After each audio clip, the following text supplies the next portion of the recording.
Well, greetings and salutations, test takers. This is a Series 7 guru, aka Dean Tenney, coming to you from my off-grid location, my off-grid studio, getting our kicks on historic Route 66. We'll go through some housekeeping, and then we have a couple questions already in the queue. But if you do have a question, tell us what series, well, just in general, in terms of getting to know each other, tell us what series exam you're taking and where you're joining us from. We do have some international people joining us, our friends from India and Africa and Brazil, and then we have some locals as well. So, and then tell us what exam you're taking. If you do have a question for me this evening, it's helpful if you tell me what exam you're taking before you ask the question. So in the chat, put SIE or S7 or S24, whatever, capital Q followed by the question, because there is overlap, but the level of overlap depends on the exam, right? How they test on one exam may be different than how they test it. So not necessary, but helpful. If you're looking for a free supplement to your paid study materials, there is nothing better than my YouTube channel. We have over 1,700 videos. Oh my goodness. We just crossed over 7 million views, over 50,000 subscribers, 1.5 million hours of watch time. Wow. Now, what I've organized the channel is based on series playlists. Who would have thunk this? My delivery person today said, hey, don't you do something with the SIE? I go, I do, as a matter of fact. She's taking her SIE. Who would have thunk it? I said, well, hey, great news. I got all kinds of free resources for you. There's 4 playlists. That's how we organize. Find your series exam, in her case, the SIE. There's 4 playlists. Usually there's a podcast series, some lectures, practice tests, practice questions. And so that's the best way to proceed if you want to binge. If you're looking for a particular topic, I'm sure this is going to come up tonight. All the time, people ask questions that have already been answered. And there you want to use the channel search bar. If you put accrued interest in, or prime broker, or margin, all that content will magically appear. Now, that doesn't mean I'm not going to answer your question tonight. I am, but that channel search bar can be very, very helpful. If you're looking for a paid supplement, I think the 2 best paid supplements is a Kaplan Q Bank. You can get a Kaplan Q Bank for the Series 7, for example. 3,600 performance opportunities with a performance tracker for $55.80. And then if you combine that with our Guru 20 discount code at TestGeek, you can get that all in for about $100. So looks like, speaking of delivery guys, it looks like my UPS guy probably going to need me to sign something. If so, I'll just wave him in and have him take care of it for me. Anyway, so that would be great. Now, everything on my YouTube channel is free. But on my booking page, there are only a couple of things that are free. So if you go to deantenneytutoring.setmore.com, we do a weekly Q&A jam session. That's free. And we have coaching calls. If you win the drawing, you do not win a tutoring session at a date and time of your choice. What you win is a coaching call. So you would go there if you win tonight, and you'd register, and then we show up and we talk about whatever else you want to talk about. We also have a book club there that's free as well. So that would be that. We have several communities. You're not alone. Join one of our tribes. Our Facebook group. Whoop, where'd our Facebook group go? We just crossed over. Yeah, come on. Oh, there we go. Try one more time here. Oh, it's scrolling on the bottom. We have 1,300 active members in our Facebook group. We have chats for each of the very exams. It's very, very active. And that's called Baby Brokers Doing Hat Tricks. Baby brokers is a term of endearment for rookies in the securities industry, and a hat trick is 3 successes in a row. So, you pass your SIE 766 or SIE 663, you get the idea, right? We also have Reddit communities. In our Reddit communities, we have a subreddit for the 6, R Series 6, and we have R Series 7 for the SIE and 7. We have R Series 66. For all the NASA exams, 65, 66, and 63. We have a Reddit, subreddit community for 9, 10s, and 24s called R Series 24. So we have lots of goodies for you in terms of that. All right, let's get started on content today. No one has a monopoly on good ideas. And so maybe I'm an institutional investor, and BTIG, which is a very high-end institutional brokerage house. Now, remember, brokers make money through transactions, broker dealers, either through an agency transaction in which they get paid a commission, or a markup or markdown if it's from inventory. So I'm an institutional investor, hedge fund guy, and BTIG calls me and they say, hey, Dean, I have an idea for you. I say, well, that sounds like a wonderful idea. I think I'm going to take a pass this time, but hey, please share any good ideas you have with me because nobody has a monopoly on ideas. And I'm not monogamous with who I trade with. If you present that idea to me, I will execute through BTIG so you can make your markup or your commission so you can get paid. However, I do not want to have to open a new account and get new statements from every broker dealer I'm doing business with. So I do have a prime broker who provides me with custody and financing.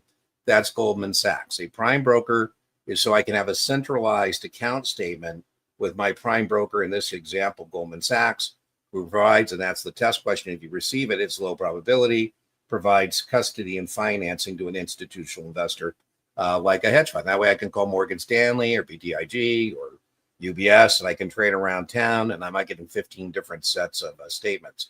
Something that's very similar is what we call a DVP plan, delivery versus payment account. So same kind of idea. BTIG calls me and I say, hey, that's a wonderful idea. Let's do it. But I want you to deliver that to State Street. State Street Commercial Bank holds my monies and securities. It's none of your business what's over at State Street. So when I do this trade with you, just deliver that to them and they'll pay you. And that's a way to shield my account from the broker not seeing what other assets are there. By the way, it also allows me to execute through a broker and not give the buy guy who messed up on the buy side get the sell side. I might throw that sell side transaction to some other worthy broker. Again, very low probability, but with a DVP account where we're using a commercial bank to hold monies and securities, I have up to 35 calendar days to settle. Now, in the real world, it's not going to take me 35 calendar days to settle if I'm BTIG to State Street because I want my money and I want it like now. Right? So what else came up before we started tonight? This is on NASA exams. What is an agency cross transaction? What is an agency cross transaction? So remember, brokers act as agents for commissions. Dealers act as principals for profits. Broker dealers make money through transactions. So agency means I'm not trading from inventory. So I call you up and I say, hey, we're doing pretty good on that investment. I've been building that position in that stock for you. And I have discretion, but I just want to keep you updated on what's going on. I'm going to pick up another 1,000 shares at 16. And the client says, hey, Dean, I'm glad you called. And yeah, that has been a good investment. But I actually want to take some money off the table. So I want to sell. I said, well, let's be clear. My recommendation is to buy, not to sell. But I have to follow my customer's instructions. I said, well, right now the bid is 15. And it looks like if I execute the sell with a market maker, you're going to get $15,000. Now, remember, when you opened your account with me, I told you that when we can internalize order flow and do a customer cross, we would prefer to do that. So as soon as I hang up, I'm going to call my next customer and say, hey, we're going to be buying another 1,000 shares at 16. So rather than sell your 1,000 to the market maker at 15, and then have my next customer buy it at 16, I'd like to do an agency cross. I'd like to take it out of your account, the 1,000 shares, and put it in that other customer's account at $15.50. You get 50 cents more than you otherwise would have got had I gone to the market maker, and my other customer pays 50 cents less than he otherwise would have paid. That is an agency cross. Couple test questions here. It's a conflict of interest to be acting as an agent for two parties, the buyer and the seller, right? Because the buyer wants to pay the least amount possible and the seller wants the most amount possible. So I need to disclose when I'm acting in dual agency, and I need your permission before completion of the trade, which is settlement. Please note, I told you that I disclosed that we like to do agency crosses, internalize order flow. When you opened your account, I told you that when this situation arises, that's what I would like to do. Also note, I'm not trading against my recommendation. I did tell one customer to buy and one customer to sell the same security. No. I said, okay, given that I have a customer who wants to buy and sell the same security, why not do an agency cross? So that's what an agency cross is. The test questions is it has to be disclosed at the opening. When I do the trade, I have to have permission by completion of the trade. And this idea of dual agency representing two parties is a conflict of interest. Almost always that means we disclose. That's how we take care of a conflict of interest. I always think of it in the legal field, right? Can an attorney represent a husband and a wife in a divorce, both parties? The answer is yes, but it's a conflict of interest. And if you're uncomfortable with that, you might say, well, you get your guy and I'll get my guy. Or more relevant to the securities industry is one of our legendary investment bankers was a guy named Frank Catrone. And his general counsel at his firm said, I'm representing both you and the firm. He said, wonderful. And then he went back to Frank and said, Frank, our interests have diverged. And I'm no longer representing you. I'm just representing the firm. So I think he should have got his own guy from the get-go. Okay, I think that takes care of.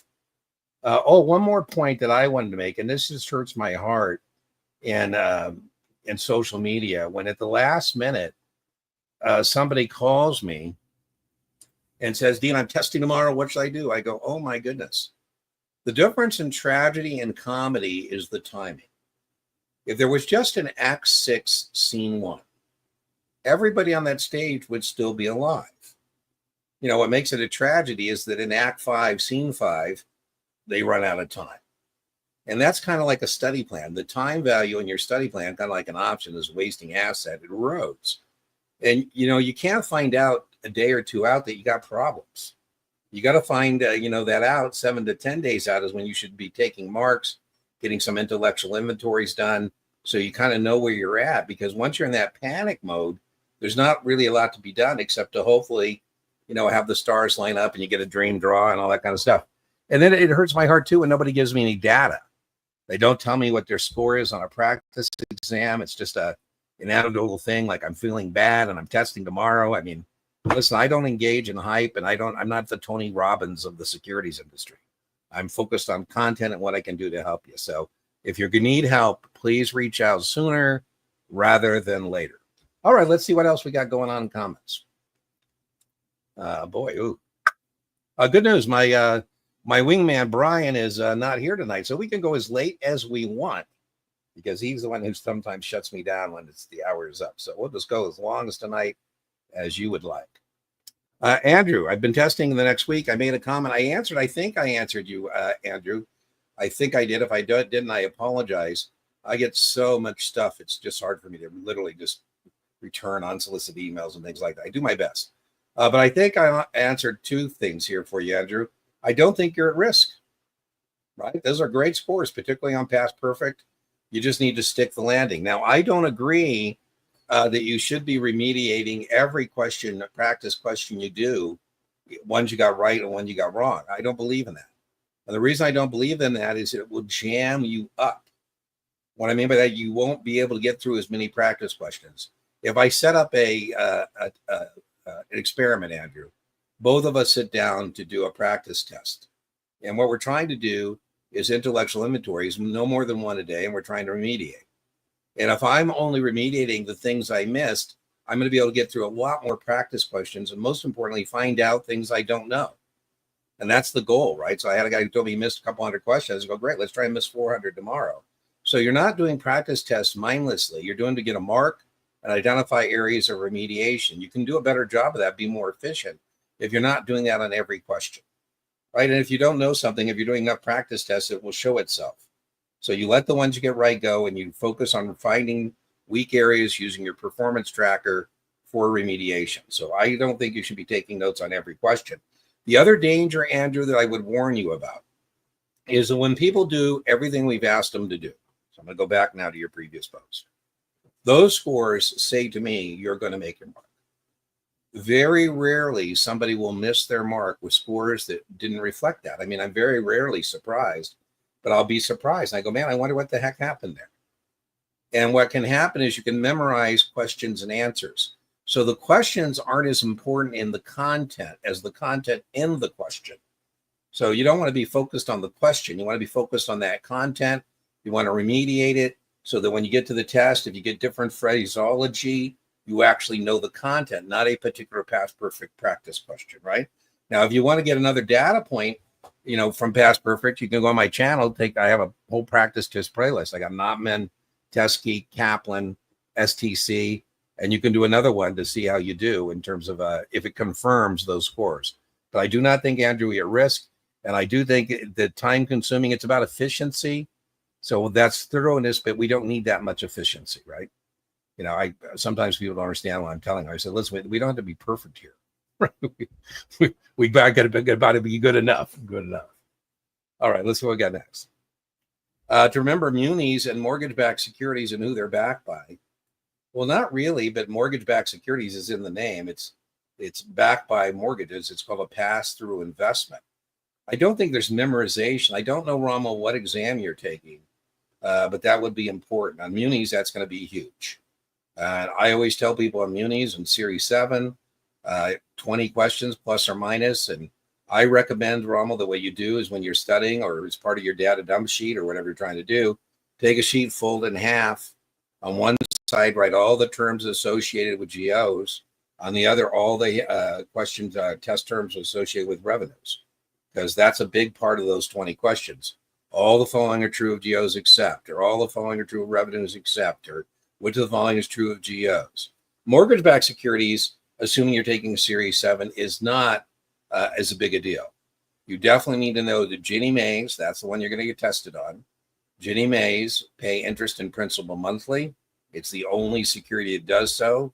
That's a test question in all exams because that's how people make their mortgages payments, right? And as it gets passed through, what you're buying is proportion ownership of the pool of mortgages. They have the full faith and credit of the U.S. Treasury. That's very testable. The other ones have an implied backing like Freddie Mac and Fannie Mae, and they're fully taxable. Now, whenever you get three things, I just told you three things that are testable on Ginnie Mae. Pays interest and principal monthly. It has a full faith and credit of the U.S. Treasury, nothing better in terms of credit quality than that, and is fully taxable. They love the except. All the following are true of Ginnie Mae's except. Now, Rommel, if you and I put the same amount into the same pool of mortgages, let's say we put 25 grand in, our checks would look exactly alike. Boring. But our checks look exactly alike. So what we might want to consider is buying a cash flow from a mortgage pool, not proportion up in the pool of mortgages, but a cash flow from that mortgage pool. Now, investment bankers have discovered if they give something a fancy French name, they can charge more for it. I'm not going to get much for, snails with butter, but escargot and burr, now we're talking. I talking to a French chef of mine, and I said, what's the difference between a casserole and a cassoulet? It goes about $20. Right? The French word for slice is tranche. So that's a little more fun now because now we carve up the mortgage pool, Rommel, into various cascading cash flows called tranches. And now we can pick what kind of risk you want. Do you want to go at the front of the line and have less risk? Those are called plan amortization classes. Test question for 7, more predictability and lower risk. Or do you want to go get one of those later cascading cash flows called a TAC, targeted amortization classes, less predictability and more risk. So I don't think that's much of a memory work. I think munis are certainly way, way more important, assuming than you're taking a 7. So go back into the chat if you want to tell me what exam you're taking. That discussion was based on taking a Series 7.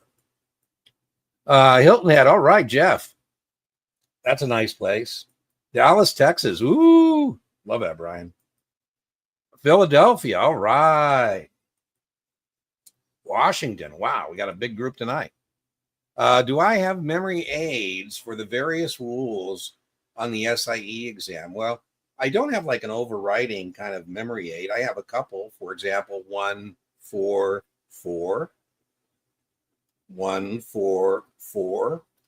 Rule 144, we can sell up to, Brad, 1% of the outstanding shares or the average of the last 4 weeks trading up to 4 times a year. 144, if you're an insider or control person, you're not allowed, if you're Larry Ellison, to just dump 2 billion shares of Oracle into the public marketplace. No. So that's one. 1, 2, 3. 1, 2, 3. An accredited investor needs to have $1 million net worth of exclusive of their personal property or $200,000 in annual income for the last 2 years with the expectation of that this year. And then if they're married and filing jointly, $300,000. So I don't have like a overall thing. DATO 15, that's for disclosure. We give you the OCC disclosure document. We get your account approved within 15 days of account approval. I need back the option agreement. You can do the first trade. immediately from account approval. So disclosure, account approval, first trade, option agreement back in 15 days, or you're only going to be allowed closing transaction. I do have a video called Rules of the Road, and I just had somebody, Brad, maybe it was you, who said they watched it and they found it helpful. But I don't have a memory aid. Like, here's the memory aids for rules. You know, here's the rule and here's the memory aid for that particular rule. So I don't know if that was helpful. I hope so. 63 on Saturday. So remember, 63, boy, you know, make sure you do. This is what hurts my heart. This happens on 63 more than other exams. When people tell me they have a time constraint, it just hurts my heart. You know, I always say, angels weep for you, because the only way you could have a time constraint is if you didn't do practice tests with a clock running to know how long it takes you to get through X number of performance opportunities, test questions. And boy, that time constraint, because you on your 63 is there. Now, in the other exams, it's if you have a time constraint, it's because you created it. You know, they're not trying to time people by how quick they think. In other exams, if you have a time constraint, it's because you're turning aim and shoot, point and click questions into judgment questions that aren't there, right? But on 63, just make sure you do a couple practice exams, not so much on your score cushy, but to make sure you know what that pace is that you need to maintain to get through that in the time allocated. Recently passed the SIE, woohoo! Sterling, I don't remember seeing you. You're a handsome man there. I like your picture. So in case you don't, if this is your first time joining us, what we do for victorious test takers is we ring the bell. For whom does the bell toll?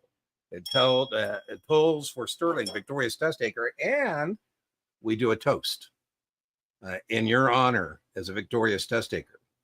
Cheers. Ooh. Tonight I'm doing mezcal. 6 attempts. Oh my goodness. Sterling, I am so excited for your career because we know that you have resiliency. You know, I had one of my best brokers, Sterling. He took the test 5 times. I said, man, this guy's going to be so good. You know, he's not fragile at all. He didn't blame anybody. He just kept going down there. I kept sending him, you know, by the way, your attitude is so important, right? People invest with you, Sterling, because they like you and they trust you.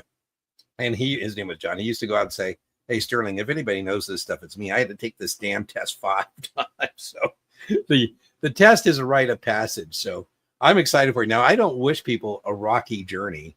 We had another guy, Vince. I don't know if he'll join us tonight, but Sterling, he had one of those rocky journeys too. He got through it.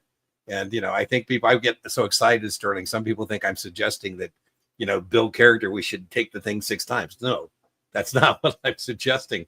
We want to pass the first time, but I am so proud of you. What's next, Sterling? Are you taking a 7? You're taking a 66? Let me know what's up. And Sterling, you feel free to reach out to me. Guys like you, I want to make sure we can get you through this entire journey, right? The entire test taking hat trick, right? I'm so excited. That is so cool, my friend. By the way, in the future, nobody will be able to whine to Sterling about testing, right? He'll be able to say, "Oh, I don't want to hear it, man." SIE, I know the material. Not doing well on practice tests. Well, Chris, I guess tough love here. What is that? The football, you are what your record says you are. And so if the practice tests don't reflect that, then you don't maybe know the material, right? So when you're not doing well on practice exams, I actually recommend that you circle back and lay some more knowledge base. I have a guy who's in the 50s. I said, you got to stop doing practice tests. This is stupid. You're doing practice tests over and over again. And with a 50%, you don't know what you're being asked, and you don't want to know what answers are being offered to you. You got to lay and get enough base laid that we can get a 60 plus and have something to work with and build on. So I said, please just fold up the practice tests and lay some more base. Now, I'm not sure, Chris, when you're testing, we talked about your timeline, right? Are you in Act 1, Scene 1? Are you in Act 3, Scene 4? I'd like to know where you are in the timeline, because maybe you can't, take a break to lay some more base. But that would be my recommendation, is to lay some more base and get back to it. This is kind of another frustration I have, Chris. You didn't tell me what not doing well is. So let me go back to my friend up here. And I'm just trying to be helpful. So, I know I sometimes sound like a jerk, but see there, Andrew gave me a lot of data points. He gave me, Dean, sometimes, by the way, people like Andrew will say, I'm not doing well. I go, what are you talking about? He's got a 79, 81, 70. That's all great, man. Please note, there's not a lot of variance for you test takers taking the NASA exams. There's not a lot of standard deviation, which is a good thing. That looks like where he's at. So I would also recommend, let me find you again. Sterling. The other thing I might recommend is if you really believe that, Chris, and I love confidence is so important. So I hope that's true. But maybe try another vendor's practice test. I know what vendor you're using, but maybe change it up and go, if you're using Kaplan, go to an STC. Again, I have a whole SIE practice test, and there's one from everybody, Notman, STC. The only person who don't let me use their content is Past Perfect. And, I get it because I don't have nice things to say about them. So I'm sure they probably, what? No, but you can find a version. Make sure, too, I can't recommend this strongly enough. Make sure you do the FINRA SIE practice test on their website 2-3 days out. That's a really good mark. Now, if this is really, Chris, causing damage to your psyche, maybe you do that one. I don't like you doing it early, but if you do that one, maybe you find out that you do know it. So now those are a couple of recommendations. New York City, Aaron. Oh, how blessed are you to live in New York City? I spent most of my career in San Francisco, and I could see why I'm off grid. So, oh my goodness, I'm used to, at 2 a.m. being able to go to the grocery store, not so much off grid, but great city. 6 and 63. I love it, Sterling. You should be able listen, we don't want to get any hubris at this point. You should have a little pep in your step. You got a testing victory. So that should pay dividends on your 6. So I think you're going to find that 6 to be pretty much a lot of overlap. So good news for you. I don't think you're going to have to listen. I respect every exam, but I think you're in good shape for that 6. I think you're going to get that testing victory right out of the gate. Yeah, we certainly can. It's kind of hard. So Trevor, what I would recommend is that you join me for the Q&A jam session at deantenneytutoring.setmore.com, because I actually have a whiteboard and I can actually, a whiteboard show you a cashless caller. Also, if you put cashless caller into the channel search bar, there'll be all kinds of cashless callers magically appear for me walking people through them, or whiteboard, or replay on a tutoring session. So there's a lot of my favorite Trevor version of a cashless caller was executed by Mark Cuban. Mark Cuban, the foundation of his fortune was selling broadcast.com to Yahoo for, several $1 billion. His piece was like $1 billion in Yahoo stock. And at the time, Yahoo was over $100. And Cuban said, well, geez, I don't want to go backwards. He says, I want to buy some insurance on my Yahoo stock position. And so he bought some 90 puts. He established the choice to sell every share of Yahoo he owned at $90 a share. Now, to pay for those puts, Trevor, he sold Yahoo 110 calls. So he sold the Yahoo 110 calls for $4 and used the proceeds to buy the 90 puts at $4. Hence the term cashless. He has no out-of-pocket cost for the insurance. So you're selling the call to pay for the put. That's what the cashless caller is. In 2010, Trevor, at expiration, Yahoo was a $18 stock. So is Cuba going to execute the put contracts, or is he going to sell the stock at 20? I think it was 18.20. He executed the puts, right? That year he paid $200 million in capital gains tax. I don't know him personally, but I know him casually. I used to sell before at the Warrior Games for many years as a season ticket holder. Kind of the Jack Nicholson of the Warriors there. People forget we weren't very good for many years. But anyways, I said, man, $200 million in capital gains tax. Man, that's awesome.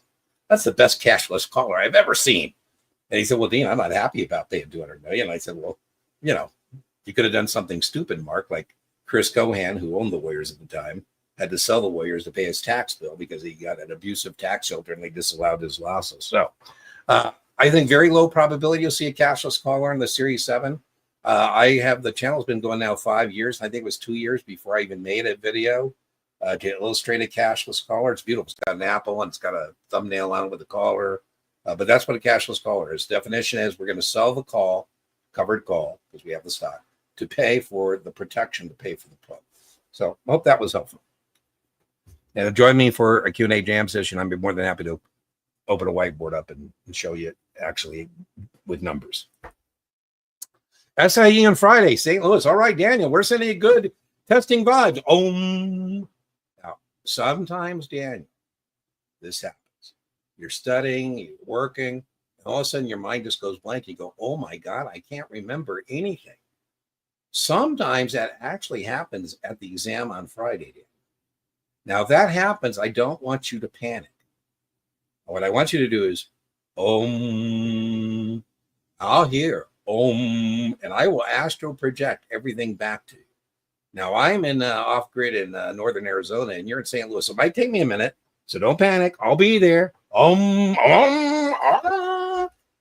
get you. We'll get you. Well, there you go. Wow, look at all that, man. That is crazy, my friend. Look at all those testing victories. I wish if you have a choice. Now, not everybody has a choice, but I always recommend if you have a choice to take the 7 instead of the 6, because that's usually what happens. You get a 6, and then you find out you need a 7. I can't tell you, by the way, you have a 6, trust me, sooner or later, somebody's going to say, hey, you need a 7, right? So 4 testing victories. That's fantastic. Kudos, my friend. Oh, I forgot. A toast for our 4 testing victories. Wow. Yeah. Taking the Series 7, what do you recommend me focus on? Well, that's kind of a broad question. 66, we can work with that. I don't know what your test date is, but 66 is fine. The test is organized in what are called job functions. There are four job functions to being a broker. Now, even if you're not going to be a broker, like a retail broker at Merrill Lynch or whatever, you ride the horse in direction it's going. Test assumes you're going to be a retail stockbroker. Function 1, content outline, Series 7, is find a customer. Function 2 is open the account. Function 3 is make an investment. Function 4 is what happens after the investment is made. What we do as brokers is we find money, we move money, and we place money. We don't get paid to find money. We don't get paid to move the money. We get paid when we, place the money, make an investment. The third function, making the investment, basic product information for customers, which includes knowing suitability based on those products, is 91 questions. 91 questions. Pay attention to that weighting, my friend. All those investment vehicles, right? And can you match them with the right driver, right? You don't put a soccer mom in a Ferrari, right? In that vehicle analogy. Of those 91 questions, the 3 areas that are most testable are options, 20 questions plus or minus, munis, 20 questions plus or minus, mutual funds, 20 questions plus or minus. So that's like 60 of the 91.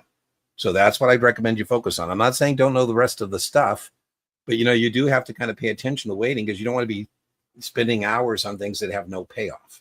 I had a guy at Merrill Lynch. I like this guy because he's a smart guy and he listened to me, and a lot of smart guys don't listen. But he kept asking me these most obtuse margin questions. He's worked hard. He deserves to get his questions answered. And I'd be honest with you, think he deserved to get a score because he worked hard, and he should find out how much he actually mastered it. If we still gave scores, I think it'd be in the 85 or 90. But I said, man, you're just wasting a lot of time on margin. It's like 3 or 4 questions max and straightforward. And, they're sending you into the weeds here, and you're falling right into the weeds. And I just think your time would be better spent elsewhere. Now, what I love about him is he said, okay, he let it go and spend his time on options or something more with more payoff, more juice, right? 63 on August 1st. If I start studying now and every day, yeah, absolutely. Absolutely, Jazz. When I was hiring and firing people, once you passed your 6 or 7, I'd hand you your 63 book, and I would expect you to have that done late in the following week. So 7-10 days out would be my expectations. Now, it depends on what you got going on in life. I don't know if that's your avatar or, one of your assets, a kid or something, but, I realize you might have commitments outside of getting the 63 done. 7 on Friday, taking 4 past perfect, 69.74.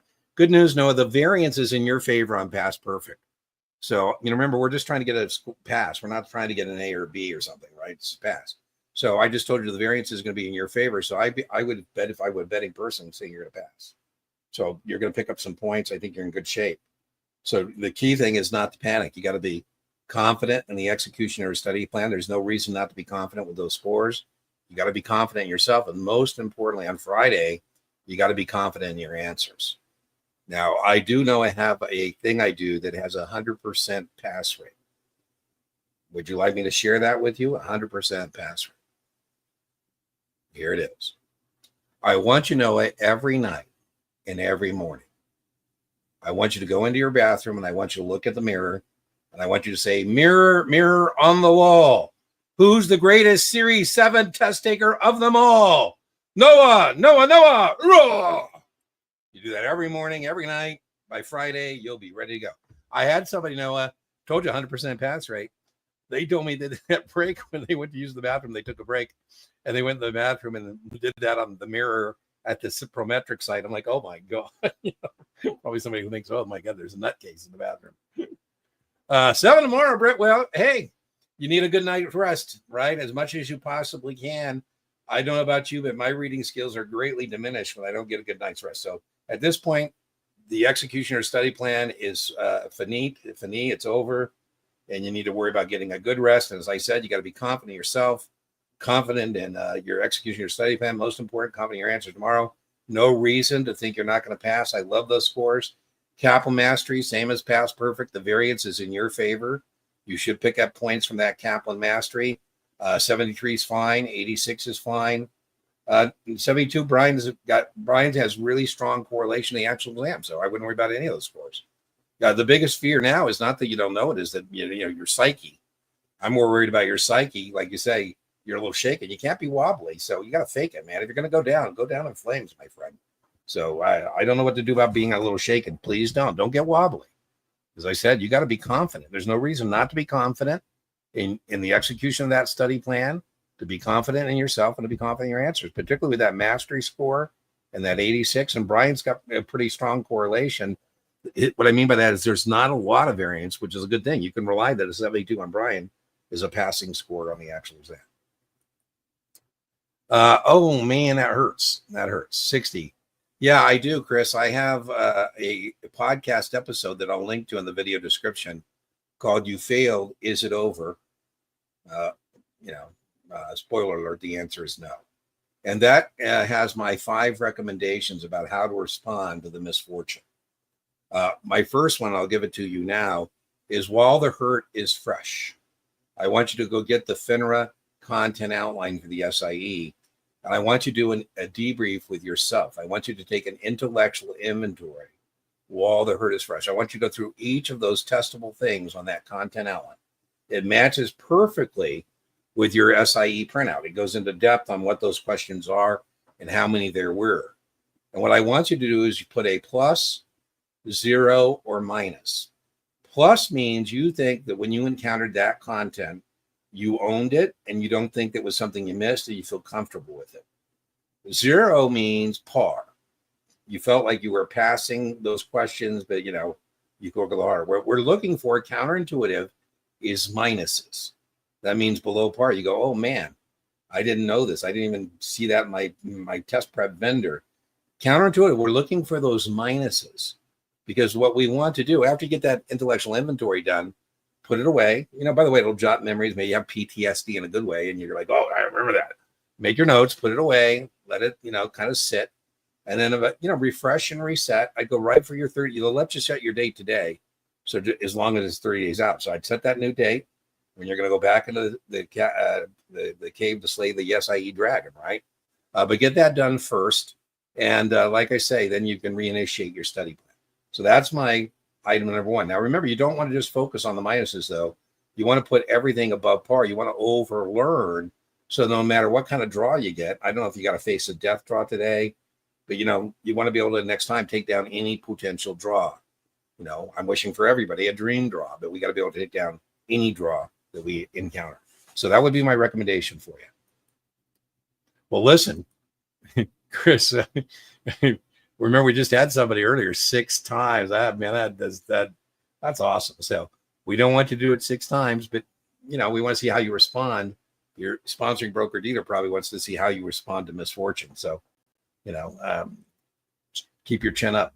Your firm wants to see that too, by the way. So Sometimes people will be, in social media, and I say, man, I hope they don't say this to the person who they got to go tell this to, because, you want to come in there like, I'm going to kick butt next time, right? So, second attempt Friday. All right. Well, Haley, we're sending you some good testing vibes. I don't know what you got in your first attempt. I don't know what you did differently in the second attempt, but I'm hoping that we're going to make your mark. Usually when people miss more than I can't imagine they're not going to find it past the second time. But a lot of times, maybe it's testing technique or whatever it is. So hopefully you spent some time to kind of identify what you missed on that first one, and you're going to correct that in this second attempt. Well, thank you so much, Zachary. Thank you. Goats are like that, aren't they? Like LeBron versus Jordan, who's your goat? How to write the test? Yeah, Jeff, you just go to testgeekexamprep.com. And if you just want the PDF of the test with the answer key and rationales, you can download that PDF for about $20. It's also is a video explication on the channel. So you can see me do it with a student, and then there's one where I do it by myself, and you can hit pause if you don't want to spend the $20. And that's another way. The discount code is Guru20, and that gets that 20% off. The PDF with the class notes is like 40. Then all in on Brian's entire course for every series, it's about $100. That's the videos, the PDF, and the practice test. Ew, that hurt. There you go. Fourth try. Oh my God. Well, what we got to do is, refresh and reset and get back to it. I'd like to know, 86, man, 86. That hurts my heart. 86 divided by 130. If you can't decide what math to do on any of these tests, you take the first number divided by the second number. So same recommendation, by the way, watch my podcast episode. I don't know if you've implemented any of my 5 recommendations about how to respond for this fourth try, but watch that and maybe do that intellectual inventory. Let's come up with a new plan. Don't get your self-esteem wrapped up. And as I said, the 65 is very, very difficult. I get some people who are taking 7s are incredulous when I say 65, I think is harder than a 7. The reason I think that is, if you were with us earlier, Louisville, I said the 7 has a theme to it, a narrative theme. Again, find a customer, open account. 65 is all over the place. I mean, there's not really a narrative thread that runs through the 65.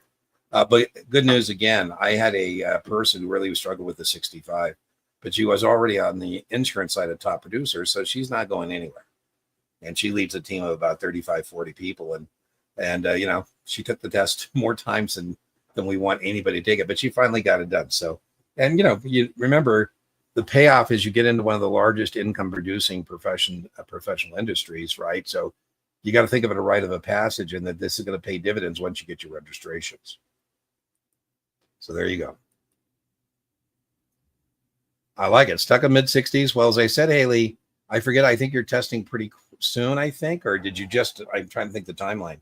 If you're stuck in any score, I think you need to refresh and reset. That might be taking a day off. It might be doing something other than taking practice tests. We're not trying to mindlessly take practice tests. We're not mice in a maze and we're going to get some cheese if we do X number of practice tests. No more than 1 a day, and you should spend as much time remediation as you're actually doing the exam. So I would suggest to take a day to refresh and reset, and then I would lay some more base. I take a break from doing practice questions and practice tests, do some reading, watch some videos, and then come back.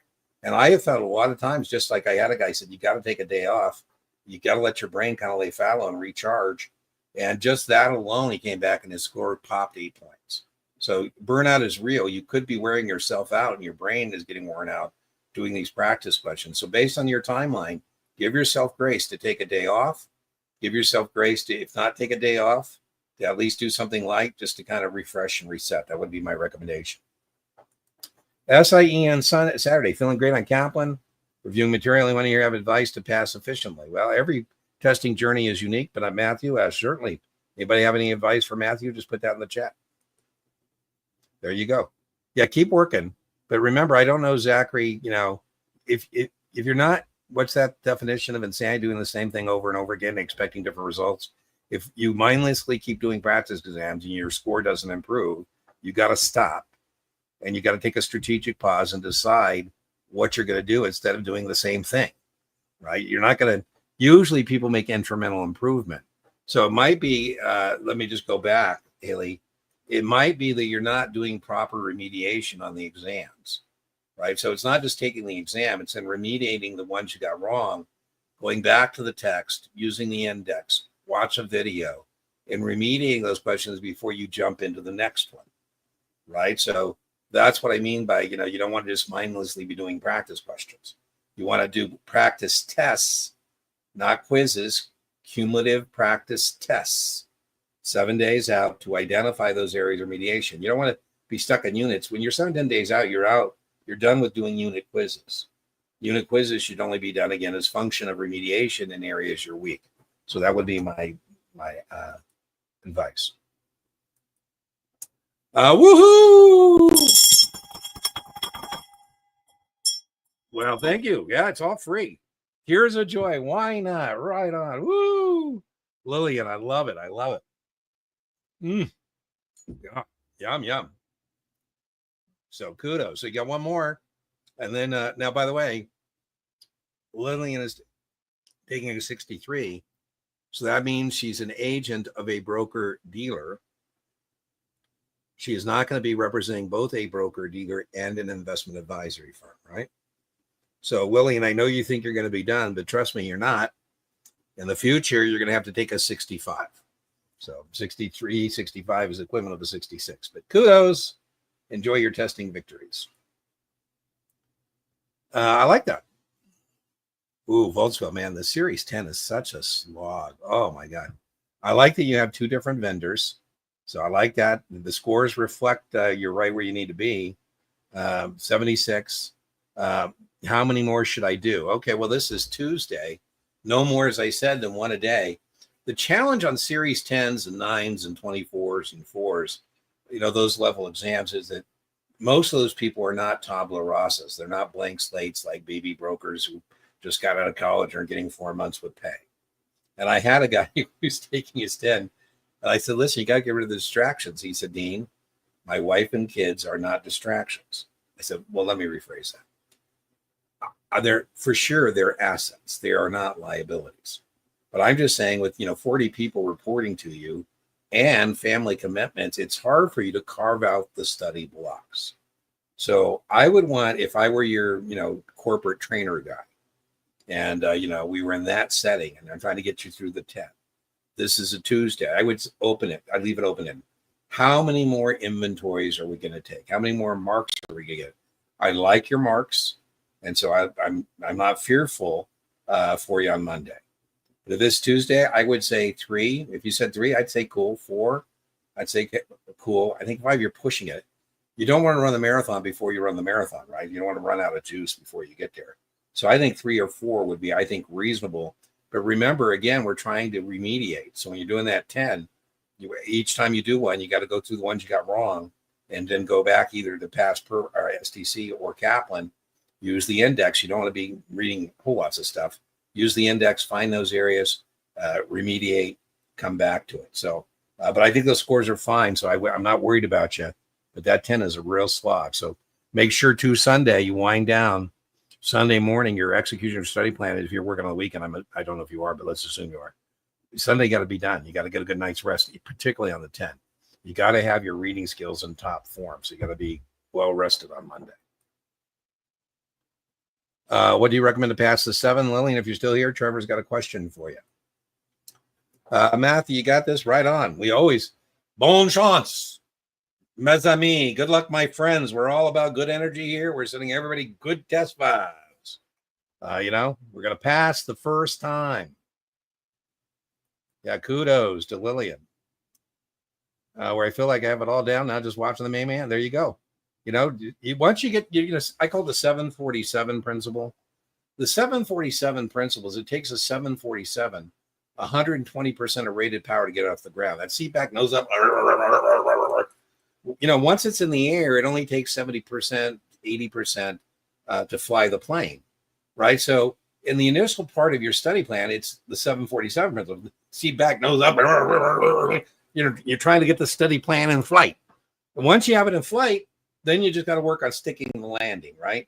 Now I get a little worried with sometimes when somebody has some great scores, like even the one where we were just talking with the Series 10 with Volkswagen, right? I'd be concerned if he had those scores. He tells me he's testing 4 weeks out because he might run out of fuel before he gets there, right? So I like that he's got to land the plane on Monday, right? So I believe in test dates sooner rather than later, but you just got to stick the landing. That's where you want to be. You want to, know where you're at, have a margin of safety, and stick the landing, so to speak, right? We were just giving Lily and her flowers, right? She stuck the landing on the Series 7. Woo! Well, if you have any, Matthew, put them in the chat. I'm more than happy. It looks like we're doing not as many content as we usually do, but I'm more than happy. If you have a question on any series exam, just put in the chat. I'm more than happy to answer that. I told you my delivery driver, she made out, right? She's taking an SIE. She's the, and I said, well, hey, you happen to be delivering to the right spot. I said, you're welcome to come in. I can't have my delivery driver not passing the SIE. That would be embarrassing. By the way, I'm happy for her because, I told you about our industry. If you're poor, you deserve to be rich. Ours is the right industry. So I don't know what she's making delivering stuff, but I don't think it's going to be as big a blessing as being in our business. Options, there you go. Mutual funds, there you go. Right on. Long-time listener, first-time caller. Well, Brandon, thank you so much. Recently passed the Series 10. Well, there you go, Volkswagen. We have a victorious test taker in the house. Woo-hoo. Kudos, Brandon. Sales supervisor, branch office manager. Kudos. We, Brandon, if you're new, we ring the bell for victories and we toast those victories. And it looks like my toasting glass is getting a little light. What do you think? You think we're going to have a need to refill it? We're going to have some more testing victories? Or is that going to be it for tonight? There you go. Be careful, Zachary. I like this comes up a lot. So I just want to warn you as test takers, be careful. I can't, this is a danger. Whether it's STC, whether it's Kaplan, whether it's Past Perfect, whether it's Knopman, whoever it may be, you got to be careful that you don't try and pick, a vendor based on questions that reflect the actual exam. You want to learn the concepts. Now, does every test vendor have some questions that are spot on? The answer is yes, right? I'm not allowed to ask you, for example, what was question 35, but I can say, Lillian, what could I have done a better job in my practice tests, right? I have one I've written that's in there, as well as I actually have 3 or 4 that I wrote. I used to get paid to help Kaplan with their content. And we work very hard to get those questions as close to we can without getting into problems with copyright. I'm proud of this in a perverted way, and I'm sure Kaplan wouldn't like me chatting this up. But in the old days, before Kaplan was Kaplan, the predecessor company was called Dearborn. And we got so close to the actual exam that FINRA said that's too close. And Kaplan had to pay, the predecessor company, Dearborn, had to pay a 6-figure fine for copyright infringement. As part of that settlement, when I got back into the industry, I wasn't allowed to teach any FINRA class for 2 years as an instructor who was subject to that settlement. So we work hard, but you're going to want to make sure you own the concept, the testable content, not a particular question. So that would just be my heads up. I'm here as well, Zachary. I told you, we're at 53. We usually do an hour, and I believe in closing on time. I had a guy who was my boss at one time, and he'd be looking at his watch, and his name was Joe. And I said, Joe, when you look at your watch, all of us think we're ready to call it a day, and we're going to go have a drink or something. And you're looking like at your watch, like, okay, I said I'm going to 5. I'm going to 5. I don't believe in that. So I'm pretty, start on time, end on time kind of guy. I'm making an exception tonight. I'll be here as long as we have people that have my questions answered. I told you I'm doing it for a couple of reasons. One is, Brian is not with me, so I don't have to worry about him getting up. Not the upset. He has other things he'd like to be doing. And, mom's in there watching TV, and God knows I don't want to watch reality TV with mom tonight. So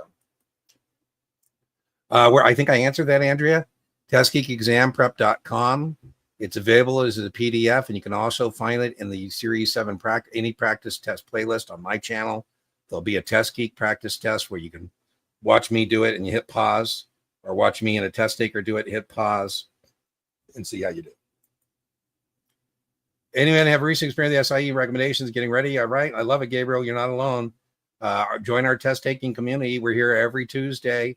One of the things that I started the channel, Gabriel, because of was COVID.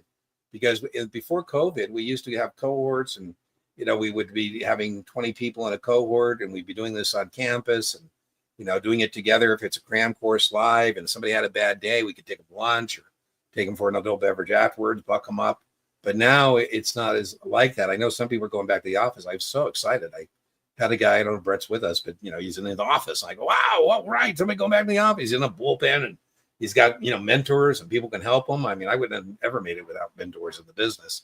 So, but make sure you have a community, and you're checking in, whether it's Tuesday night, whether you join us for our jam session on the booking page, or whether you join our Facebook group or our Reddit group.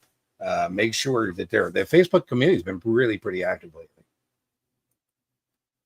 Yeah, every series we have a podcast. So I had a lot of people, Gabriel, who were like giving me grief a little bit. I'm like, where we have test takers who are kind enough to share their shared screen practice. People pay $900 to do that, and sometimes they give me permission to put it on the channel, and what I call it a free ride for others. Anyways, this guy said, well, Dean, I'm doing it in my car, and you aren't reading all the questions, and you should make it more content friendly for people in their cars and at the gym. I go, okay, I kind of get that, but really, the person I did that with, it's them who is paying, and they need to get what they need to get out of it. I have somebody, I won't give you your name, Gabriel, but she's on the channel, and she is very popular according to her. I guess she checks her views on her practice tests, and we were going for, she's passed her exam, but we were going for the next exam, and she was, oh, we can do it on the channel. I go, listen, your job is not to help me create content for my channel. Your job is to pass your exam. Right? So anyways, as answer that, Gabriel, in every playlist I have, there's a podcast series that opens it up. And I'm hoping that people watch that as to put a dent in the reading to kind of kick off their study effort.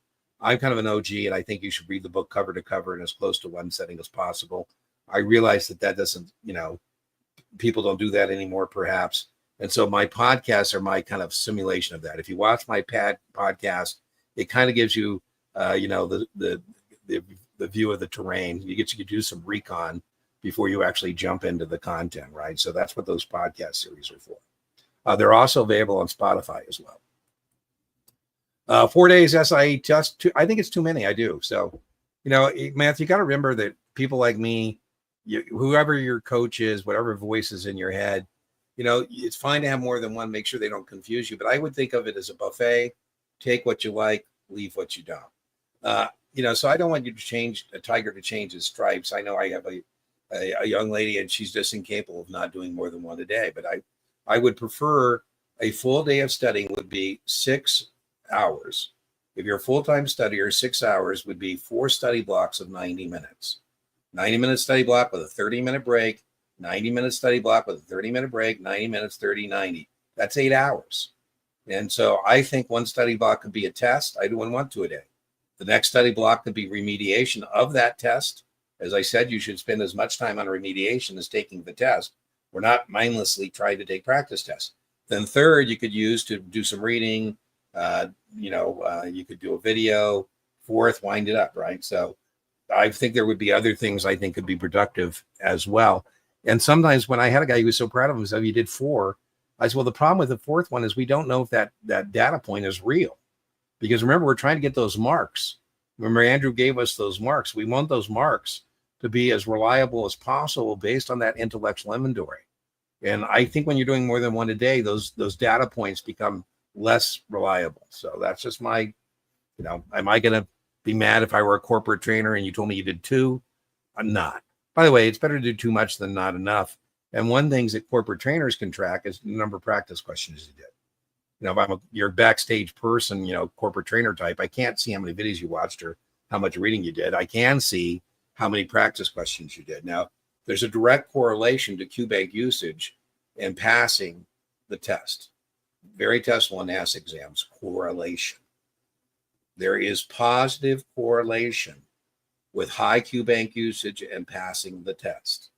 If I were your corporate trainer and you missed your mark, the first thing I would do is use my backstage pass, to look at your portal, your dashboard, and see what your QBank usage. There is direct correlation to QBank usage, low QBank usage rate, and not making your mark. So I'm saying, Matthew, I kind of contradicting myself. I want you to do is, too much is better than none up, but, make sure you're keeping a pace that is giving you good data. What should I work for after? Wow, well, gee whiz. Actually, the only thing I see missing in that mix is a 4 and a 53. Oh, there you go. You got your 4 there. Well, the 53 is Muni's principle. Actually, that's the one I came closest to failing. Hubris goes before the fall, right? And I thought, what can they ask me about a Muni bond? I don't know. Bad attitude. Actually, I sent away for a study course, and it was a little flaky kind of a book. I go, oh, flaky book, flaky test. It never dawned on me, actually, that somebody would send me or sell me a study course not adequate to the task at hand. I went down there, man, I was using all my test-taking tricks. Sesame Street trick, principal mutual exclusion, too long to be wrong. Man, I got the perfect score, 70. That was the passing score. I didn't waste any study effort. Didn't learn any more than was necessary. I think the 53 is pretty obtuse. I would recommend the 4 instead of the 53. But hey, why not do both? If you're in the, you got to may as well roll, run the table, so to speak, right? Career jump and compliance. I think the 4 would give you. There's more people, I think, out there that could need a 4 broker dealer side than a 53. But if you can do them both, do them both. Greetings and salutations. Can I get a brief overview of documents and disclosures or a video recommendation? I'm not sure if I got permission to put this up on the I did a tutoring session where we did that. I'm not sure if I have a tutoring replay playlist, and I'm not sure it's in there or not. I'm not sure if I got permission or not. But, make sure on the Muni side that the official statement is the prospectus-like document for Muni bonds, because Muni bonds, very testable, are exempt from 33. 33 says if you're going to sell brand new securities to the public, you have to make a registration statement, hence the term registered security. You got to do prospectuses so they can make informed decisions. I make the official statement. On the Muni bond side, I would know the trust indenture is where we find the covenants, the resolutions, the promises between the issuer and the trustee for the benefit of the bondholder. And one of those promises or pledges will be as a net revenue or gross revenue. And I find, Aaron, that sometimes people do get a mind meld on these different documents, particularly on the Muni side, the difference between the official statement, for example, and the trust indenture. Disclosures, the OCC disclosure document, certainly very testable, published by the Options Clearing Corporation, characteristics and risks of all options, right? We have prospectuses. We have, that's for a public deal, registered security. We have private placement memorandums, PPMs, those would be for Reg D offering. So I don't think it's a high risk thing, but it would be an answer set like A, private placement memorandum, B, prospectus, C, official statement, D, trust indenture, that kind of thing. And I'm not sure if I have a video. Maybe I can, make a video. I think I did a tutoring session. I'm not sure I have that. Hope that was helpful. Those are the big ones. Let's see. The underwriting agreement between the issuer and the syndicate, the syndicate letter that governs the relationship. So there are documents for sure. There you go. Well, thank you, Lillian. So she says that she felt like Kaplan was on par with the actual test, difficulty-wise. Some of the row exam were layup. I consider that to be true. So the 3 styles, Lillian, I tell people are recognition, practical application, and judgment questions. Recognition is like, when does the option agreement have to do that? One of the biggest distinctions between the SIE and the 7 is just that. The SIE is primarily recognition, couple practical application, couple judgment. The Series 7 has way more practical application, like what's the break even, what's current yield, what's total return, and about 10% of the exam are what we call judgment questions. You can't do it on a flashcard. That's why I worry about people making flashcards on judgment questions, because it's not a flashcard question. Like, I ask Lillian, should the customer tender the bonds, accept the call, or whether she can convert into stock? So that's a little bit of a practical application of judgment question, because to answer the question, she's got to, calculate parity, for example. Was knowing what was wrong. I like that. I'm a big believer, Lily, in a process of elimination, right? So I had somebody the other day, and I said, well, listen, we should know C and D aren't right. I mean, so as your tutor, I'm not concerned that you got to a 50-50. I'd be concerned if you weren't able to say eliminate C and D immediately and go, well, that can't possibly be right. So I like that. There you go. Process of elimination, a very powerful test taking tip or trick. I have a whole video on test taking tips and tricks. And Lillian, I get grief from sometimes my peers that we shouldn't help people with test taking tips and tricks. I disagree with that because intuitively, some people are good test takers because they intuitively know test taking tips and tricks. And I think others, if they can, even if it's a placebo effect and they feel like they're a better test taker because they know, some of these tricks, that's worthwhile in my opinion. Now, I didn't say Lillian shouldn't learn the information. I said that when all else fails, having a test taking tip or trick might be pretty good. There you go. I love it. Love it. There you go. I call them outer space questions. Lillian, so helpful. Thanks for joining us tonight. Right? You can't burn up brain cells on those kind of questions. You got to guess B, assign them to the universe and move on. Because when people run out of brain power, sometimes it's because they just are spending too much time. You've got to kind of quickly say, okay, am I going to be capable of answering this? Now, again, I disagree with a lot of folks here. I don't believe it. I don't know if Lillian did it, Lillian, but I don't agree with a lot of people say, oh, put it in that basket and come back to it later. Now, if this were a written test, I would be a big fan of that. But if you create that basket, it starts blinking and reminding, and I think it's distracting. So I'm a big believer in aim and shoot, point and click, matriculate down the field into scoring position through the exam. So if I run into one of those outer space experimental questions, let's hope it is, I'm going to be done with it. I'm not going to let it cause me to damage my psyche. I'm going to, B, and I'll make it up elsewhere. There you go. Absolutely. How I know many people that never barely passed and the passers. There you go. Jacob, I've had people get it below 60 and still pass. I was doing a class at a corporate class. We had 20 people in class, corporate trainer.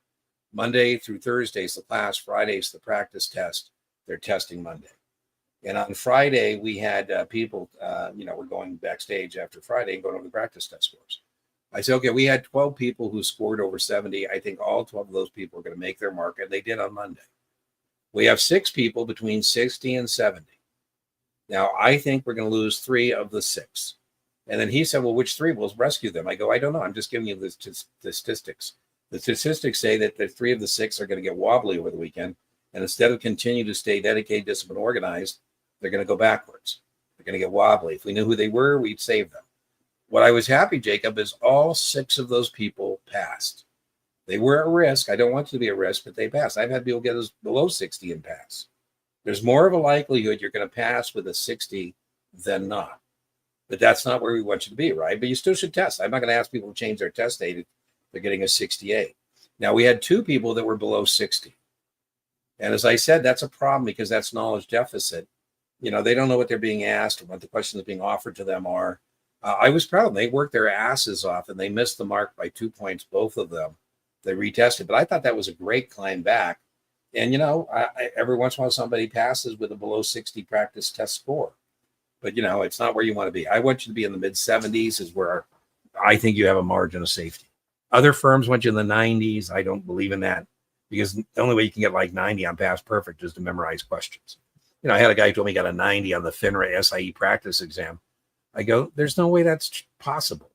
He said, well, are you calling me a liar? I said, no, I'm just making it clear what a liar I am if you're telling the truth.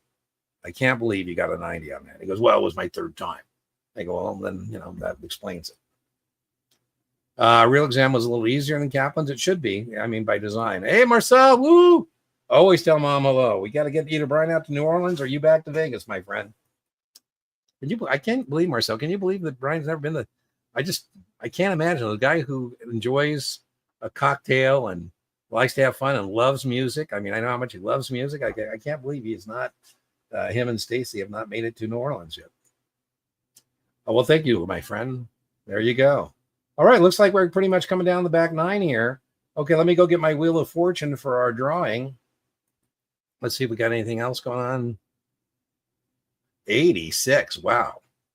Well, you just got to stick to landing, my friend. Right. So, yeah, pace yourself. Don't do anything to go backwards. So this is an example I was talking about, Matthew, where I would prefer your testing tomorrow. But don't let any energy vampires steal your chi, right? So, yeah, I'm with you. I mean, that's a good thing at the end of the day, right? So just keep your rhythm, I guess, is what I would say. Whatever you need to do, keep your rhythm, whether it's practice questions, do some reading, keep it light. Keep it light. All right. Woohoo. And it looks like I just about right on my victory toast. Studying my ass off. Love it. Yeah, well, that happens. Like I say, Sterling, that's why you can't get your self-esteem wrapped up in taking tests. I am not being facetious, my friend. Not being facetious. When we gave scores, if somebody Sterling got over 90, I would say, listen, we need to have a serious conversation. I think I should just fire you now. He goes, well, what do you mean? I said, well, all you've proven is you're a bigger jerk as the person who wrote the test. I'm going to be spending a lot of time with you. And I don't know if I want to spend no time with a person like that. Secondly, I'm supposed to supervise you. And how am I going to supervise you if you're smarter than me? I think I should just get rid of you now. Now, there's exceptions to that, Sterling, but, I had a guy got over 90 back when we gave scores. He got over 90, and they ripped me off for, 6 figures. They said, his name was Dave Sterling. So when we got to 90, I add that to the story. And let me tell you about Dave. Got a 94 on his test. There you go. Okay. All right. I got to think of something for our Wheel of Fortune. I'll come back. If you have something, I'll circle back. But let me go get our Wheel of Fortune here for our drawing, for the coaching call. And remember, you're winning a coaching call. You are not winning a tutoring session.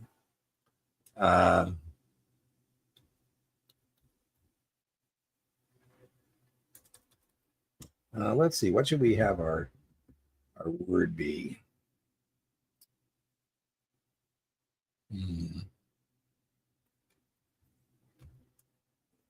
Now, when you see this, I'm going to put it up here in a sec. Oop.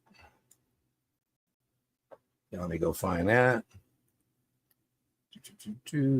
Share screen.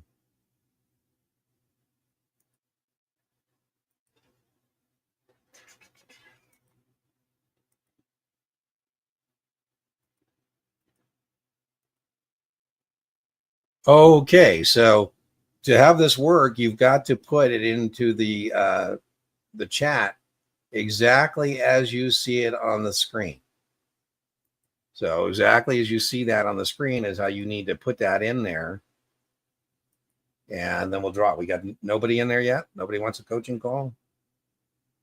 So you put pass into the chat if you want to win the coaching call. And then I'll go back and I'll answer what anybody wants to stick around on. Okay, there we go. Now we got some entries here. Hey, Dean, are you the other Dean who passed over here recently? If you're not, we got 3 Deans running around. 15, anybody else? 17, last call. 18. Marcel, you're due for a win, my friend. Marcel won like 4 times in a row. So, but he hasn't won lately. So maybe his lady luck is going to come back for you, Marcel. Okay, we're at 20. Any more? Last call. Last call. Going once. 21. 22. Last call. All right, here we go. Oh, 23. All right, here we go. Drawing now. Oh, 24. Oh, my goodness. By the way, it doesn't matter if you put this into the chat 4 times. It's only going to put you on the wheel once. So 25. My goodness. Okay, anybody else? Last call. 25. Going once. Going twice. All right, boom, drawing.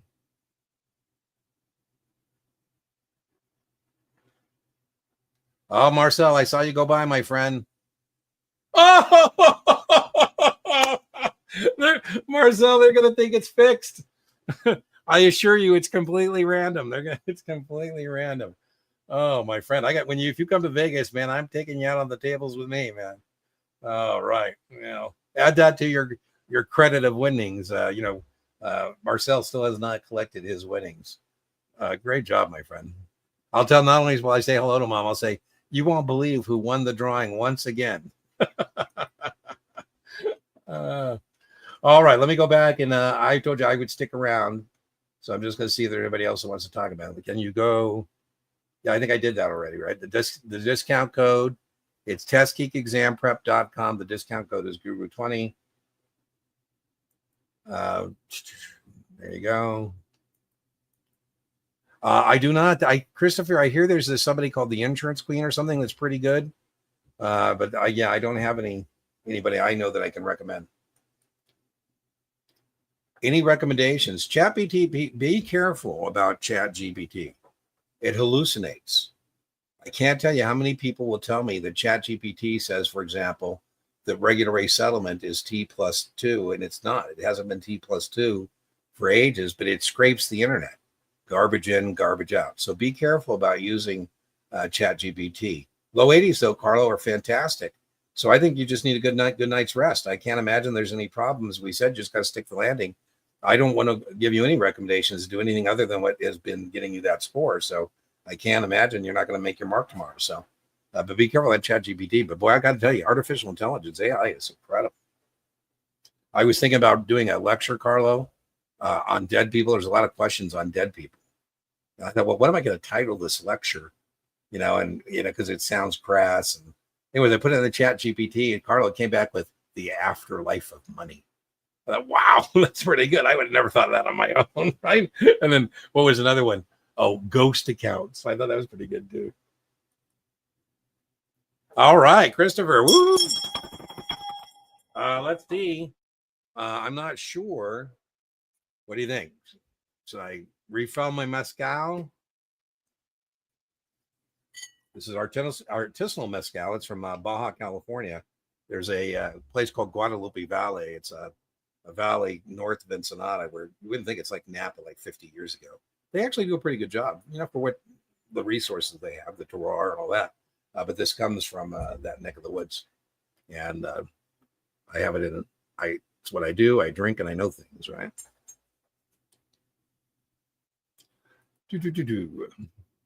Yeah, very smart, right? Very smart. He said, a lot of the people he knew that made that was during the dot-com implosion. And he said he knows all kinds of billionaires who aren't billionaires anymore. And he kind of said, hey, I ain't going backwards, right? You buy a put to have the ability to participate in a big price increase, but not participate in a big price decline. Yeah, I would think First Amendment, what I would suggest is go through my playlist. I have, I think, 180 option lectures, but the first 4 are in order. It's my class on options. So video number 1 is basic option terminology, contracts, nomenclature. Video number 2 is basic option strategies. Video number 3 is stock plus options, covered calls, protected puts, things we've been talking about. And then the 4th is advanced option strategy. So I have that available in the playlist as a lecture, just me lecturing, but I also have it available as a class replay. So watch those 4 in order. I think that will lay a really good base for you. And I think that would be, you'd be ready then to start putting it into action in terms of practice questions. I also have an options, a practice test of 100 questions that you can use to kind of do that. So I got lots of practice questions once you lay that base. I have carve out. So if it's a particular thing like a spread, you can put spread into the channel search bar and all kinds of different things will come up. You started a BD. Jeffrey is a guy who started and owned a BD and operated one. I am impressed. That's crazy. Oh, you started at a BD. I thought you started a BD. I was going, wow. Taking the 66 Friday. There you go. Any final tips? Well, 66. I told you the NASA exams are even more of a reading test than perhaps others. And what I would make sure is RTFQ. Read the question. Read the full question. Make sure you are clear what you're being asked. Make sure you're clear what RTFA, what answers are being offered to you. I would tell you, make sure you pay attention to disclosures and unethical business practices. That's about 20 plus questions. So there's not a lot of target rich environments on that, but that's target rich. So maybe review unethical business practices and disclosures. All right. Woo! Man, I love it. Oh, there we go. The hat trick to Christopher completing his hat trick. 3 successes in a limited time frame. Woohoo. Well, dream draw. The draw's the draw. By the way, the draws are random, so there's no such thing. Nobody backstage is pulling strings to give you a death draw or dream draw. It's just the draw, right? Whatever the draw happens to be. 2 on margin is pretty standard. That's a really low count on munis, really low. And only 5 on options. That's really low. By the way, that for him would be a dream draw, but for me, that would not be a dream draw because I would want First Amendment as many options questions as possible. Because, once you understand contract specifications, you're not struggling that a short put is an obligation to buy the stock and you can track money, you get every option question right. So me, I'd say, hey, give me lots of option questions. Brian is Jeff, known as the Test Geek. So Brian has a test prep vendor company, LLC, called Test Geek Exam Prep LLC. And Brian is usually, Jeff, with us on the live streams. And we do promote his products because I believe in them. And his products can be found at testgeekexamprep.com.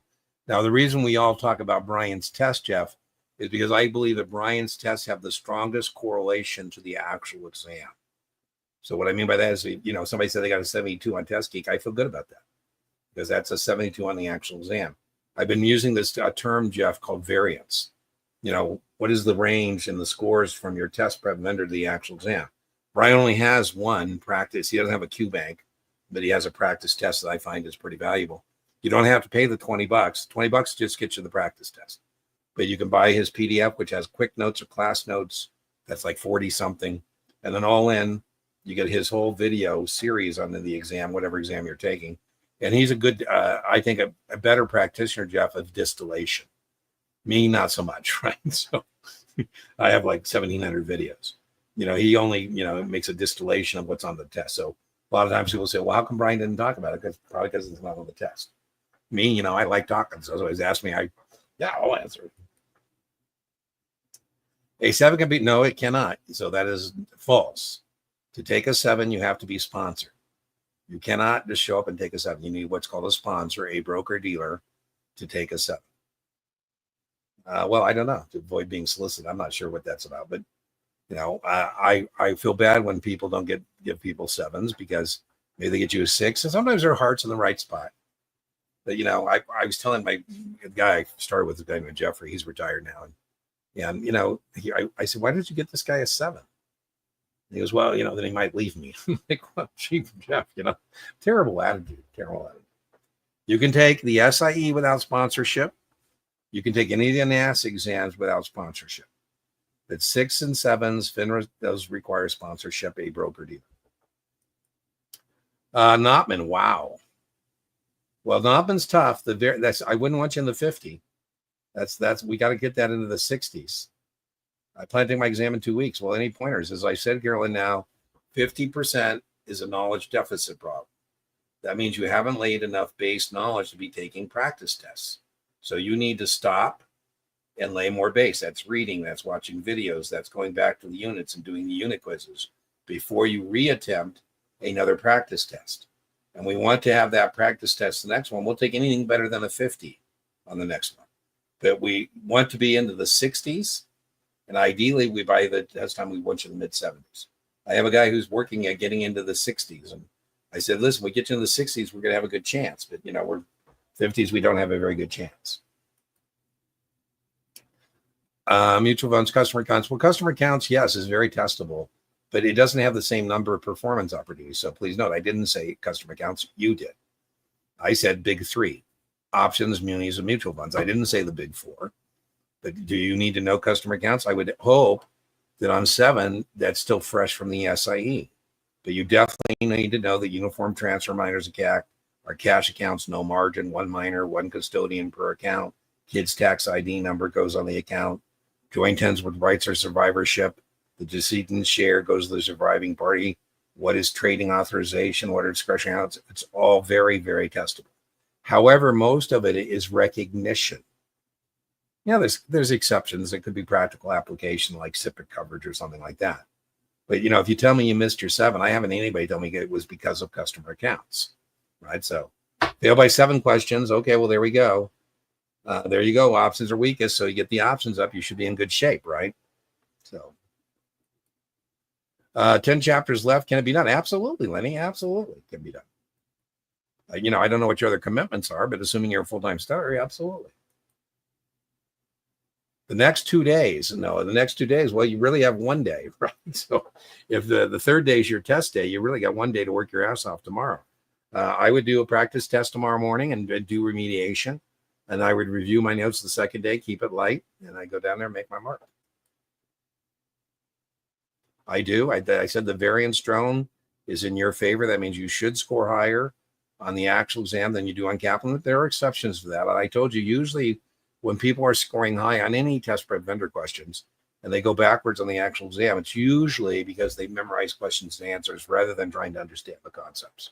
So yes, but in theory, Kaplan is trying to be tougher than the actual exam. They're trying to stretch your mind and hope it doesn't go back to the same spot. They want you to be pleasantly surprised, not unpleasantly surprised. Howdy, howdy, howdy. Last leg, there we go. I failed with 71. Any tips? Well, 71, man, those scores are disappointing. Yeah, I will link in the video description to you failed. Is it over? Spoiler alert, the answer is no. I have 5 recommendations on how to respond to that misfortune. Boy, that misfortune. If I were a test take, I'd rather blow it completely than to come that close. But the first recommendation I gave earlier, so you can watch it on replay, recommendation number 1, or watch the podcast episode, it is to sit down with yourself and do an intellectual inventory debrief with yourself while the fresh is hurt. So I don't know how fresh that 71 was. Hopefully it was, the hurt is fresh and your mind is still focused on it. 7 tomorrow. I love it. First time. I like it. Love it. Can you tell me what's more testable on mutual funds? Well, if you're, NAV, POP, here's the huge one. You should definitely, on all these exams, be able to distinguish between open-end funds and closed-end funds. That's huge on all the exams.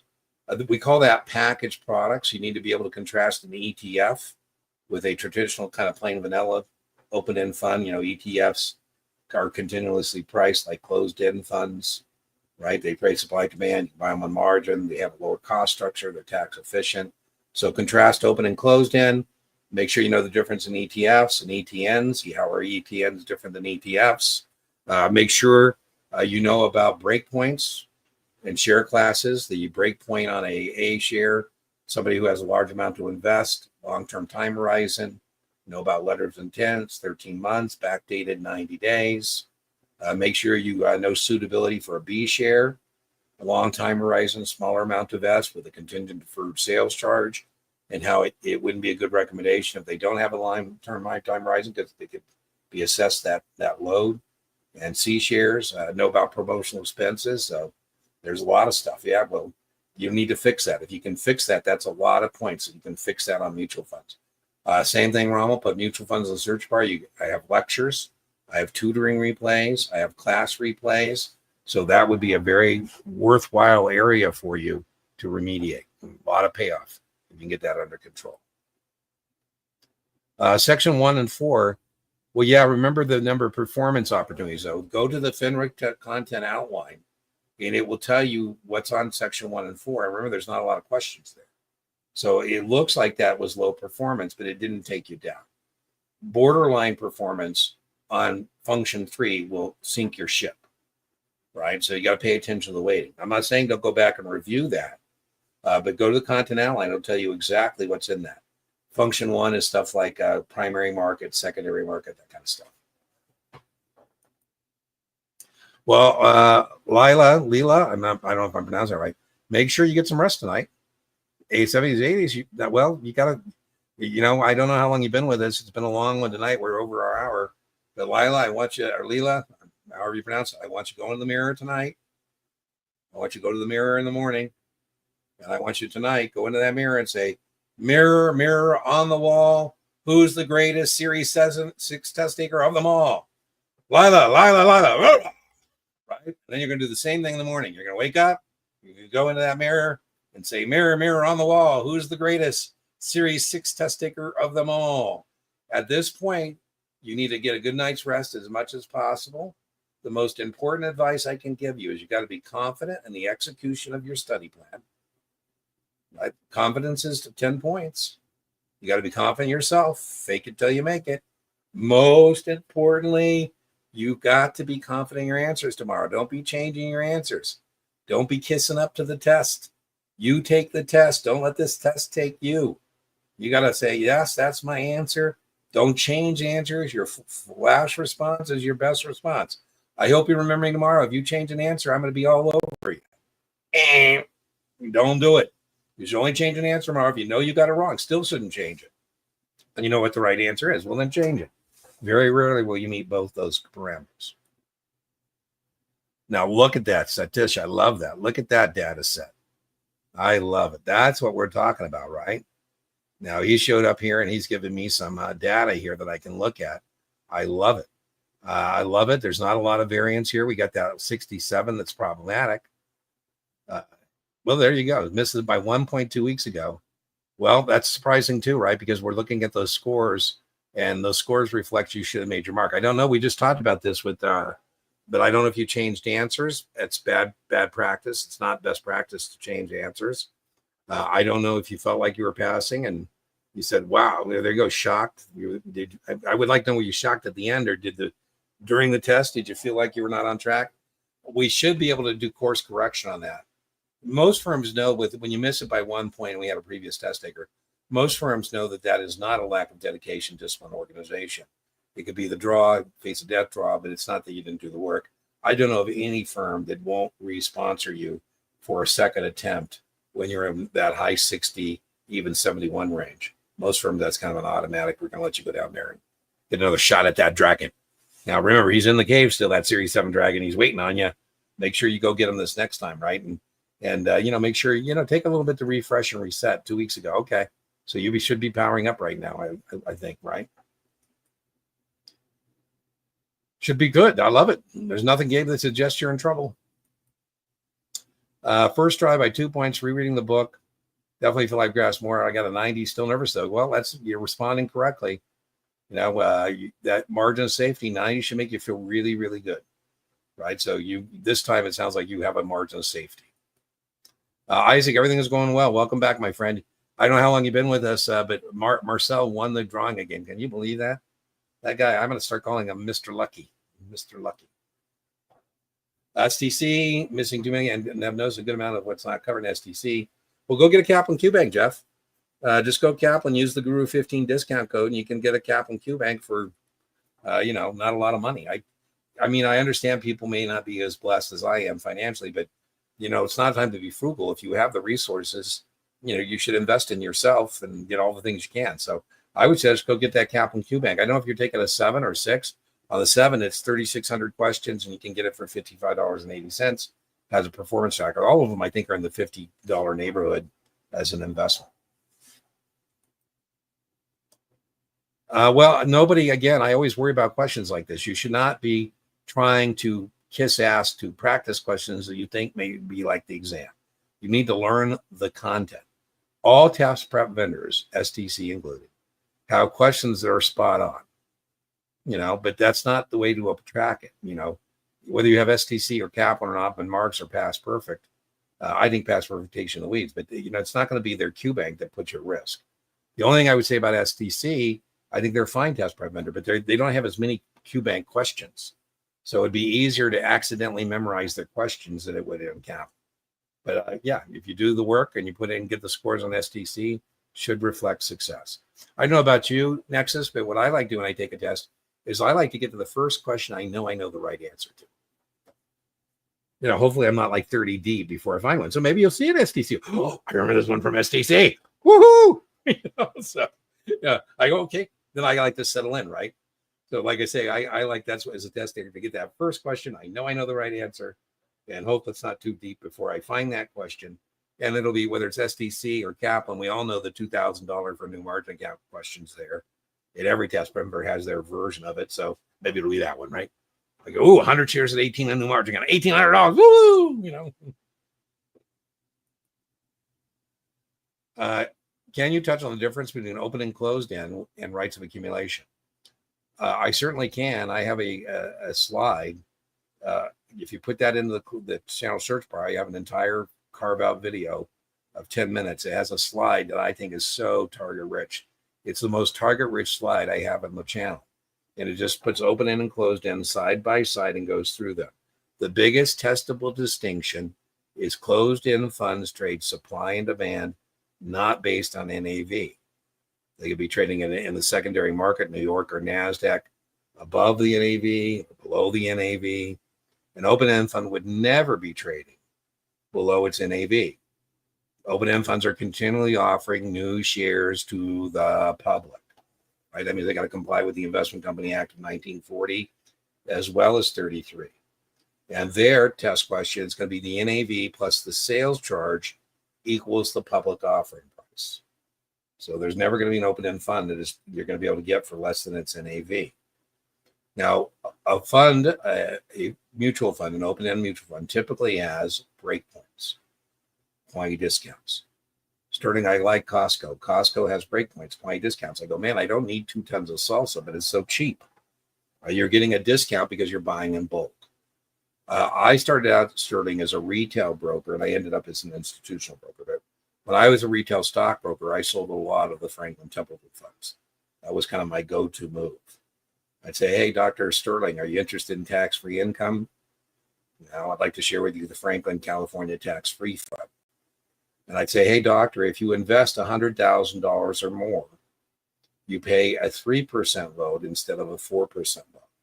Franklin offers breakpoints. Varies from fund to fund as stipulated in prospectus.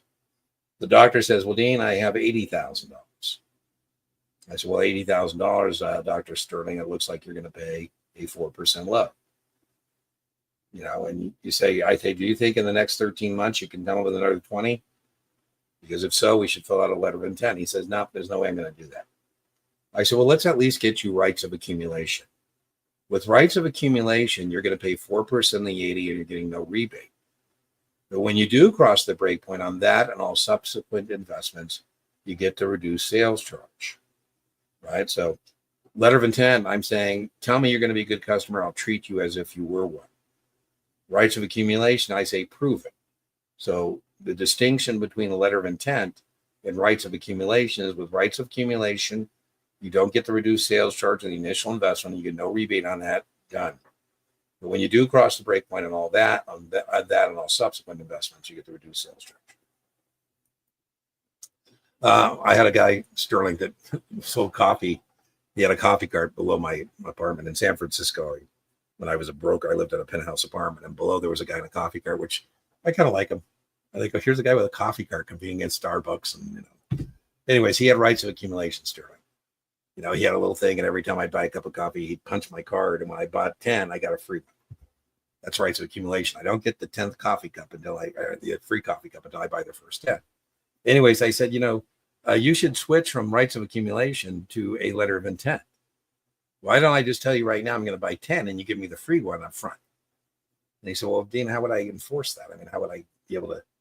And I said, well, a mutual fund, they, take the additional shares, Sterling, and put it in an escrow account. If you don't fulfill the letter of intent, we back flag it. Anyways, and that was funny. I forgot my wallet. I came down, and I said, oh, man, I forgot my wallet. He goes, Dean, we're going to do it your way. This one's on me. I said, woohoo! I got to change from rights of accumulation to a letter of intent, right? I get the free one up front. Pass the SAE. I have enough content to pass the SAE. I mean, there's enough. I don't suggest it. My channel's a supplement. But there is enough SAE content. And every once in a while, I get somebody who says all they used was my channel to pass the SAE. Not recommended, but you can do it. There you go. Same thing, rinse and repeat for your 66. Well, the playlist, they're separated by playlist. The buffet, take what you like. The playlists are in suggested watch order, and the videos in the playlists are in suggested watch order. So, but you can cherry pick. I always recommend the podcast series.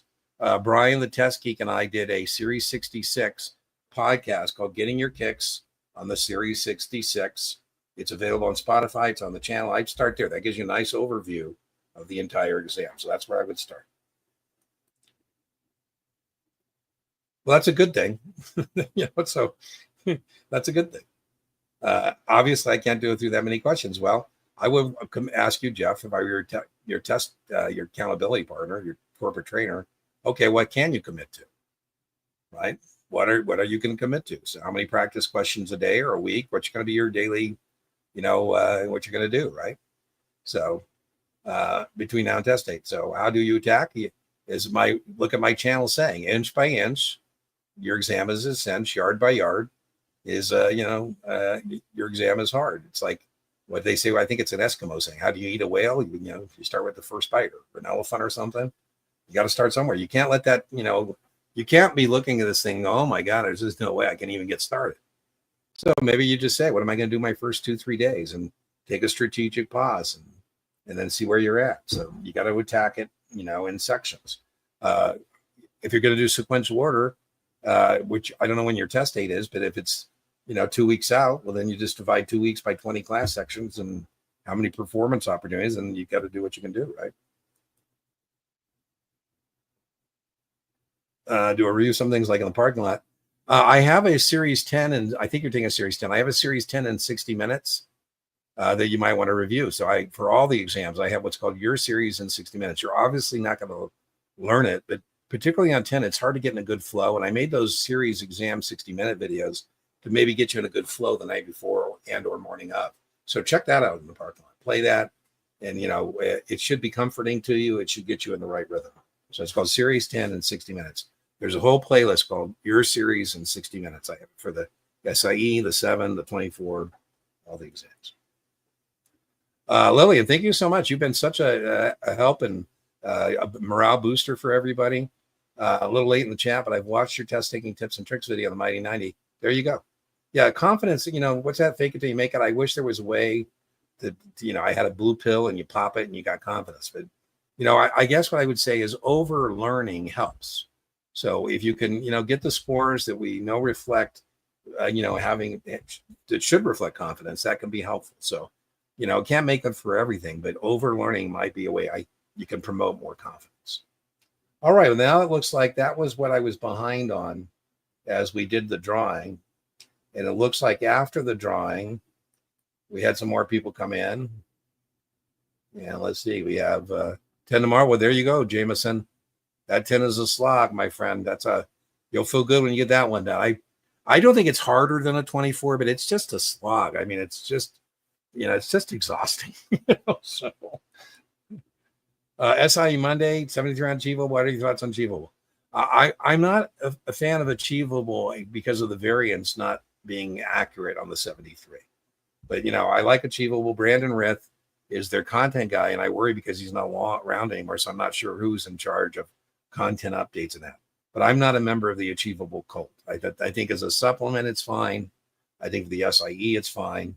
I think on the 7 and some of the other exams might put you at risk, but you should go 73 on Achievable SIE. I think they're fine for that. When you move on, if you're going to use Achievable for your next exam, I would consider a supplement. If it's a question, the answer is always refill. You can automatically cancel the rest of the answer questions. There you go. Yeah, encouragement. Hey, every Tuesday, that's what we're here for. Darth Brew. Brian's going to be upset that he missed you. He's a fan of yours. Past the ICAE couple failed the 6 last week. Oh, man. Got a 68. Was getting 70s, low 80s. Yeah, as I said, when that happens, it's usually not a knowledge deficit. It's test-taking technique. It's some other variable, and hopefully we can find it. It can be a challenge. But, yeah, we wouldn't expect that with those scores. So that's really, like I say, that's a gut shot.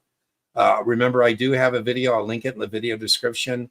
You failed, is it over? The answer, spoiler alert, is no. With my 5 recommendations about how to respond to that misfortune. Number 1 is while the hurt is fresh, as fresh as possible, take an intellectual inventory, do a little debrief with yourself. So it'll be in the video description. Check that out. I think that could be helpful. It has those 5 tips for you. SIE Friday, Hannah, scoring low 80s. That's great. 3 points, but the 80 should overcome that. I think you found your points. I think you put in the work.